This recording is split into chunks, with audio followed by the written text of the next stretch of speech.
Hayward Podworks. 100 shows, one vision. Our sources explain it all. For more information on upcoming shows or to suggest shows, email brianhayward2026@gmail.com.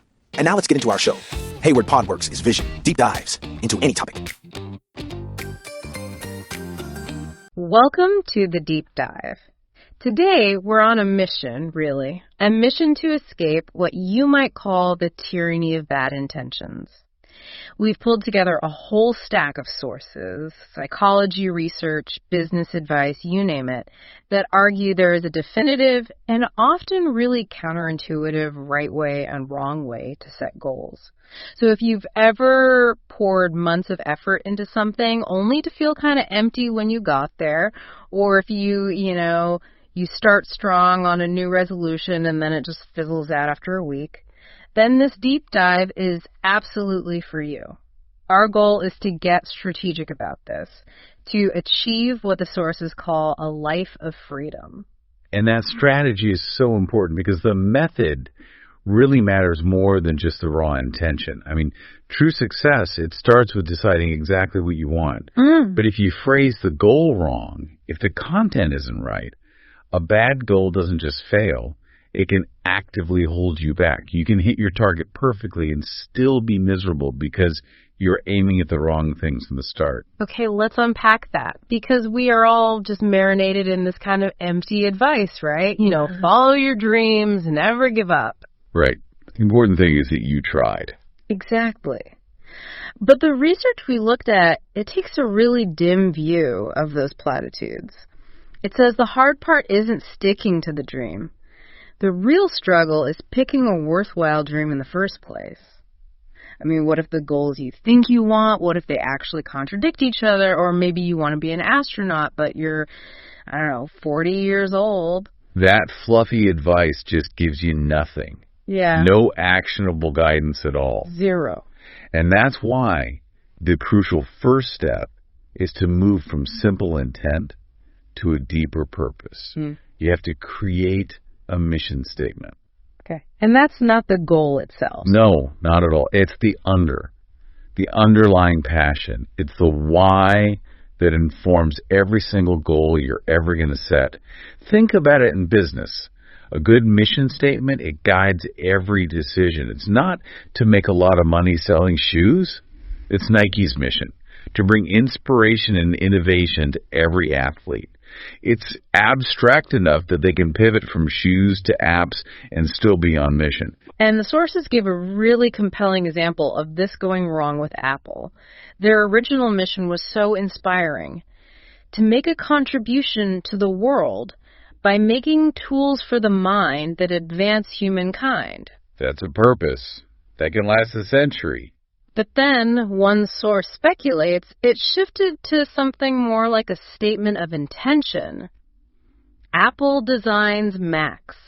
Apple leads the digital music revolution. And that's the trap. Shifting from purpose to product. Yeah. Personally, if your goal is, I want to be a rich businessman, you've already boxed yourself in. Yeah. The shift needs to be to something more abstract, like, I want the resources and status that come with fulfilling my professional capabilities. Hang on, though.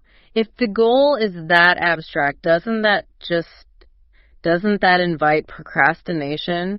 If my mission is just to fulfill my capabilities, that sounds so vague, almost meaningless. That's a great question. But the mission statement is actually what prevents the goal from becoming meaningless. It's the yardstick you measure everything against. Yeah. Let's go back to that astronaut example. If the goal is become a NASA astronaut at age 40, well, that goal is probably dead. But if the mission statement is to be a pioneer and explore new frontiers, that core desire is still alive. The mission then opens up new, achievable goals. Maybe you become a deep-sea researcher, or you write a book on space exploration. The mission survives when a specific goal fails.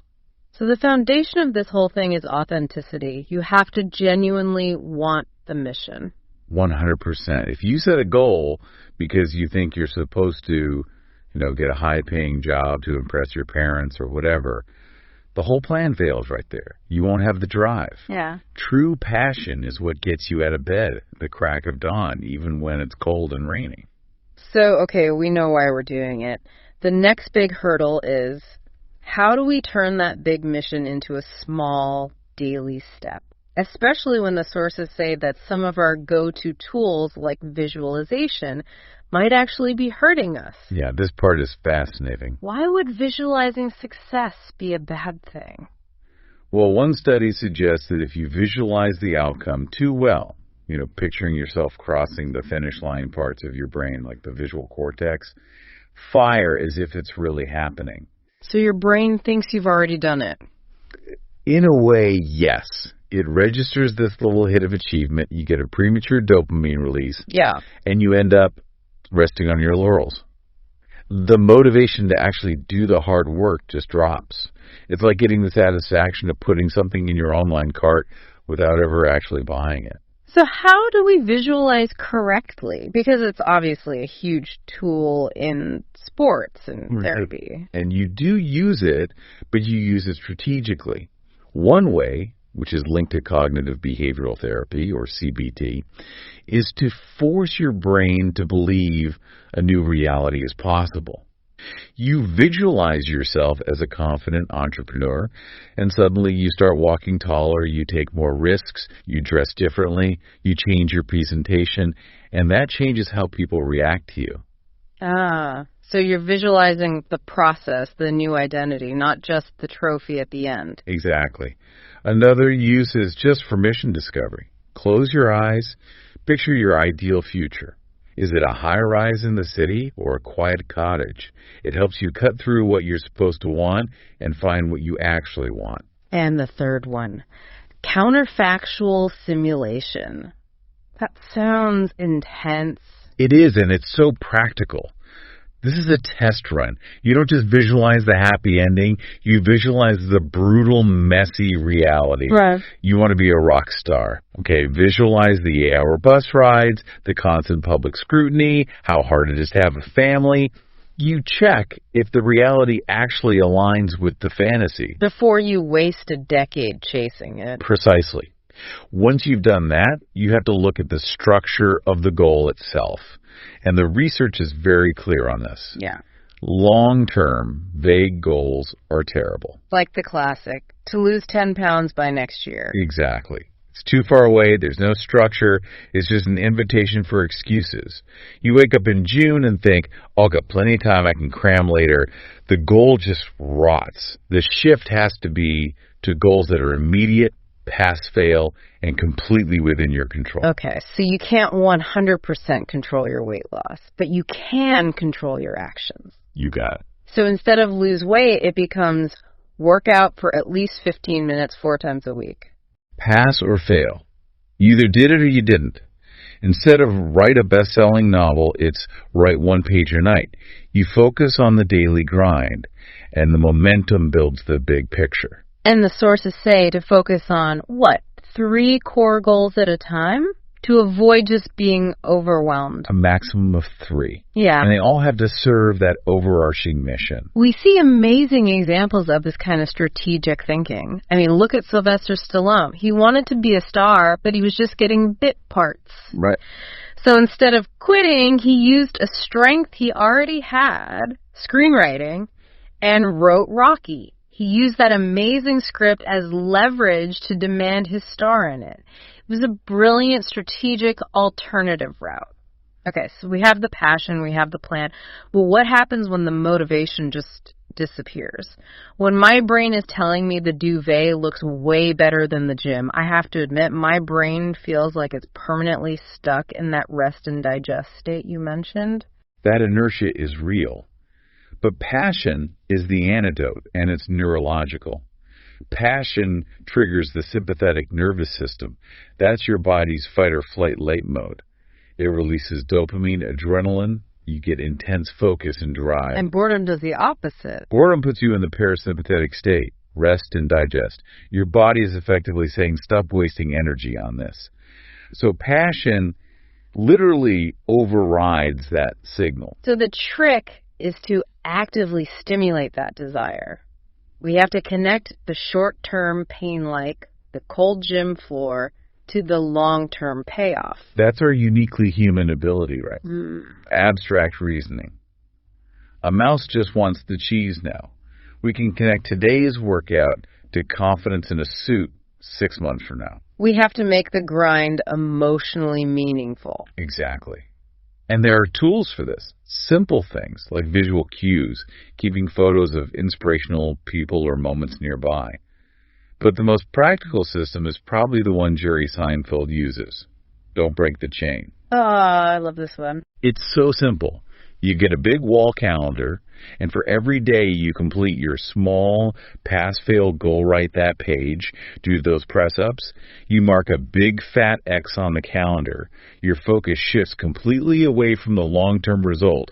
Your only mission becomes, don't break that chain of X's. Because that chain itself becomes the reward, that daily dopamine hit. That's it. It overrides the rest and digest inertia because you get an immediate positive feedback loop. Okay, so we've got the plan, the commitment tools, but then there's accountability. And there's a weird paradox here, isn't there? We're told to share our goals, but then some of the research suggests that can actually kill our motivation. What's going on? Let's start with the strategy. Tim Ferriss has a take on this, which is brutal. You tell a select few people your pass-fail goal, and then you set stakes that will trigger what's called eustress positive focusing stress. And his suggestion is pretty extreme. It is.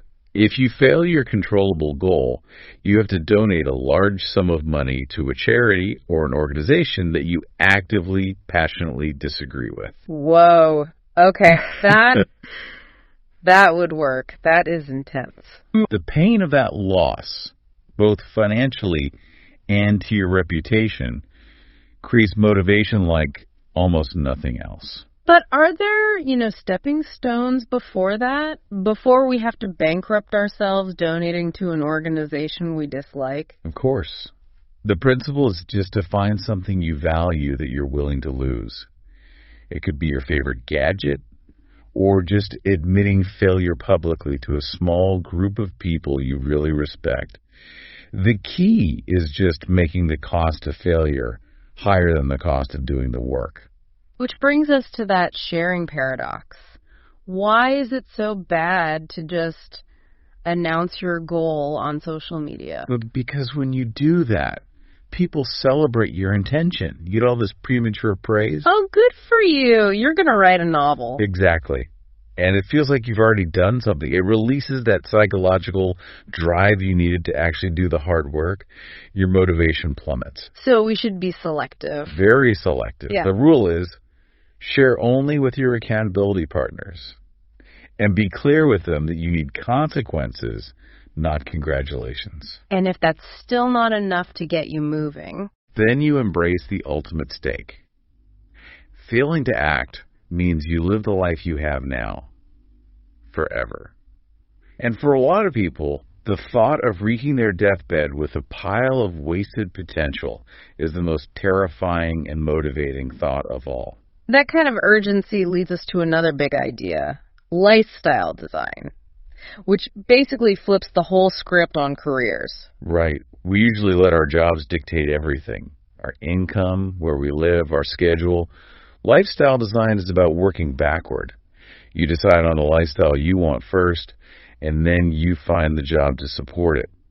So if your main mission is freedom to travel, you find online work. If it's having your evenings free for a creative passion, maybe you take a less prestigious job with shorter fixed hours. It's about making work the servant to your life, not the other way around. Okay, so inevitably you're going to face discouragement, a setback. How we frame that is everything, isn't it? It is.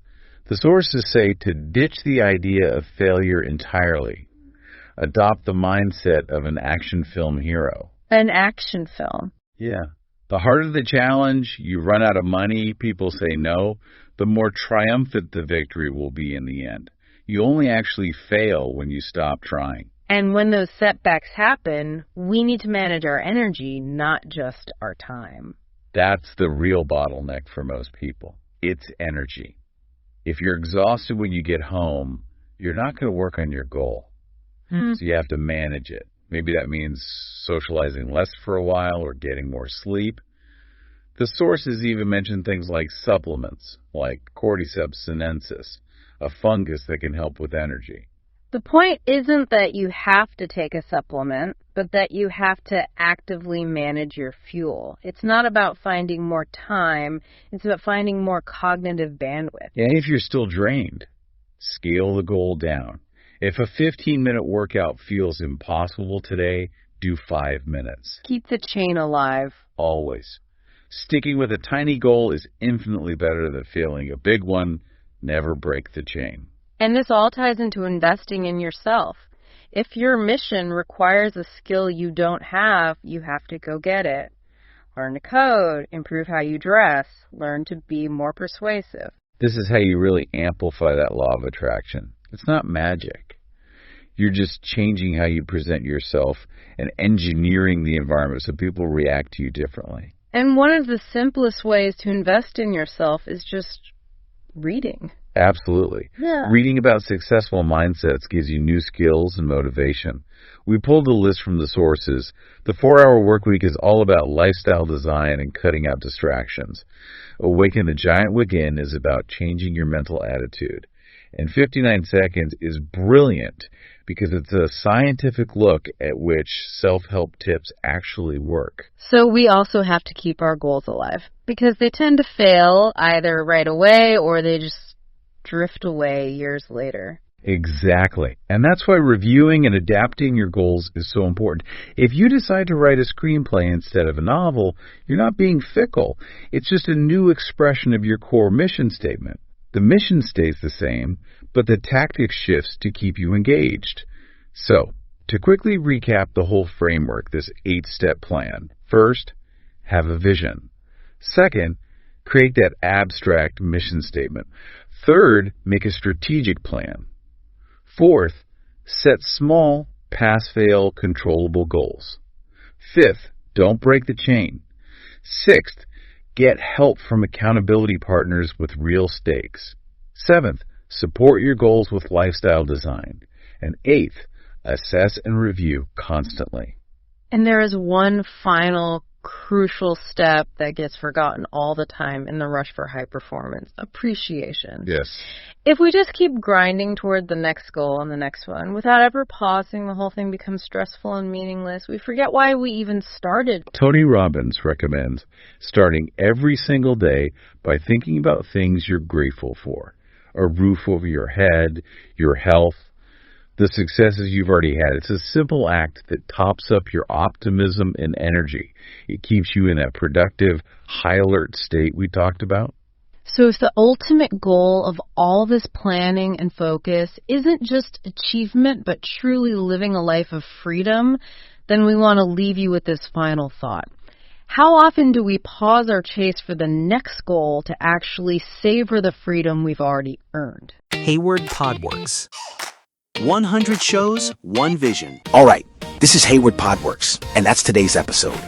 If this helped you, do me a favor, hit follow, leave a quick rating, and share it with one person who'd get value. Want the extras, links, and new drops? Check the show notes. Until next time, stay sharp, stay consistent, and keep building. Hayward Podworks. We'll talk soon.